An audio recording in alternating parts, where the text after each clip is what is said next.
Good morning and welcome to Cawfeetawk. I want to talk to you about this notion of closure that so many people think they need. First of all, could this light make my face look any more orange? I'm not an Oompa Loompa. Okay. If I ever get rich and famous, I'm totally doing Cawfeetawk with better lighting. Ow, foot cramp. Oh my God, I'm falling apart. Okay. This notion of closure, right? Relationships, friendships fall apart, and somebody needs closure. Sure, there might be some things at the end you wish you said different, or you wish you said it all. Maybe there's an apology you'd like to give or hear. But I think there's this myth surrounding closure for everybody, that somehow we can't move on from our grievances or indiscretions until we have closure. That somehow if we get this closure, all of a sudden all of the pain we're in or the pain we've caused will go away. I'm here to tell you, closure is crap. Closure with another person means nothing. You have to have closure with yourself. You have to be okay with the way things went down, the way things ended, yourself. I have scripted in my mind so many conversations of closure with people from my life.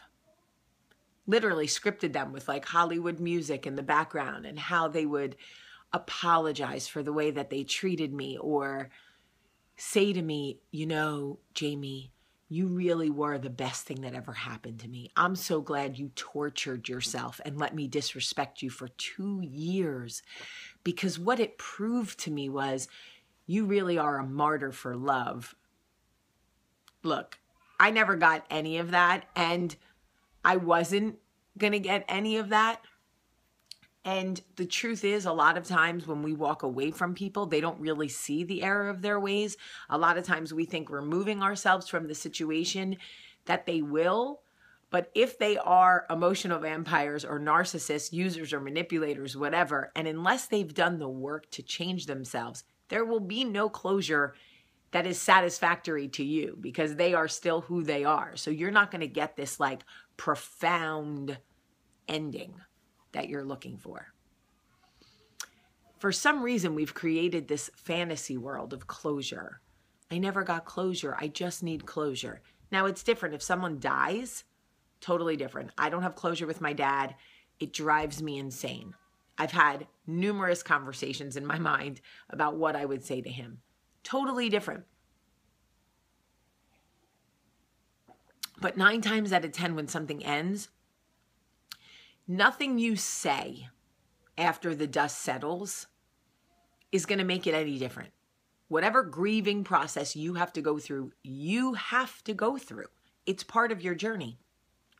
And hoping that it's ironic that the person who hurt us in a relationship, we somehow believe that another conversation with the person who hurt us in the first place will make us feel better.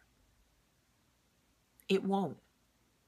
They're never going to say what we want them to say. And even if we get a different opportunity to say something at the end, it doesn't negate all the pain you already went through. So even if you get to sit down at the table with them and tell them what a piece of crap they are, it doesn't negate the insecure and embarrassing feelings you're harboring for how long you allowed whatever to go on, right? Can't take that away. This is the grossest coffee I've ever drank. I can't even. Okay, it's disgusting. Wow.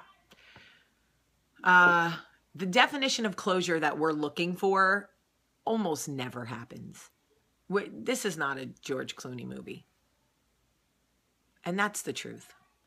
If you're out there right now and you're nursing heartache from a failed relationship, a marriage that ended, a friendship that ended, and you somehow think that closure will make it better, it won't.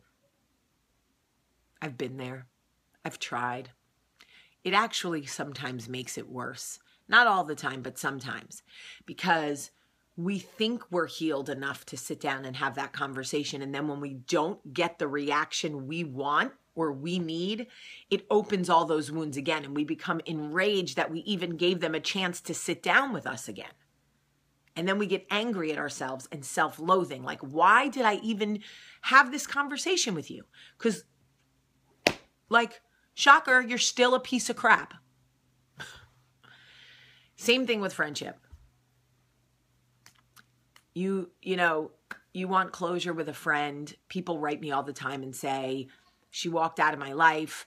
I just want to know why. I just need closure. The truth is, anything she has to say, it's not like listen to me.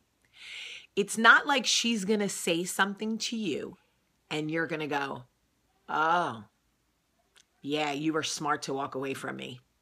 Yep, good decision. Good on ya. See you when I see ya. You're going to go into panic mode. You're going to want to defend yourself. You're going to want to explain things away of what upset her. Now, perhaps you may apologize and she may appreciate that. But if someone is willing to walk away from you and not give you a reason, 9 times out of 10, they were just ready to go. And that is the truth. So, what do we do if we need closure and we can't get it? First, change your mindset about what closure really is and what it really does. Second, write it all out. I know that sounds like a little cheesy and sort of like Oprah-ish, but seriously, write it down. Write this conversation as you would have it. Dear Sven, I just need to tell you that you are a piece of crap for the way you treated me for 2 years. Right? Write it all out. And then do nothing with it. Because it's healthier for you. The only person that truly needs closure is you. Your heart needs closure so you can move on. Write it all out and then set it on fire. Whatever. And then, like, at some point, figure out what it is that you really need from the closure. What are you trying to gain? Are you trying to save a relationship? Are you trying to salvage a friendship? Whatever. Really think about that. I have friends in my life who break up, go back together, break up, get back together. And then when it's all over, and it couldn't be more obvious that the relationship is never going to work, they look me in the face and go, but I just need closure. And I go, oh my God, it can't be possible. Closure from what? The door has been opened and closed so many times. What? I don't even know what that means. Do yourself a favor. Accept that what's done is done. I'm right there with you. Find closure for yourself. It's the healthiest, best thing you can do, and move on. Should the time ever come, you bump into each other 2 years down the road, there's enough distance between you guys and you maybe want to offer an apology or hope to hear one, fine, but don't push the issue. This Hollywood notion of closure doesn't exist. I'm telling you, I've tried 1,000 times. It doesn't exist. Happy Friday. It's Friday. It's Friday. I love you today. I love you. Have a great day.